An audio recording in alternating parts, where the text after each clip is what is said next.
చూడమ్మా, చిన్న చిన్న పనుల్ని తప్పించుకుంటే రేపు పెద్ద బాధ్యతలు వచ్చినప్పుడు చాలా కష్టపడాల్సి వస్తుంది. ఇవి జస్ట్ పనులు కావు, ఇవే నీ జీవితాన్ని నెమ్మదిగా షేప్ చేస్తున్నాయి.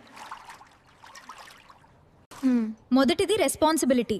ఎవరు చెప్పకుండానే నీ పని నువ్వు చేసుకుంటే నీ జీవితం నువ్వే హ్యాండిల్ చేయడం నేర్చుకుంటావు. ఓకే. రెండవది డిసిప్లిన్.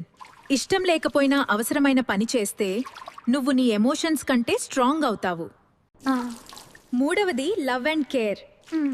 నువ్వింట్లో సహాయం చేస్తున్నప్పుడు నీ ప్రేమను చూపిస్తున్నావు.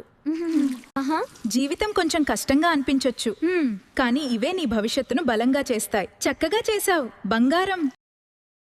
ఈరోజు నువ్వు చేసే ఈ చిన్న సహాయం రేపు నీ జీవితాన్ని చాలా సులభంగా మార్చుతుంది.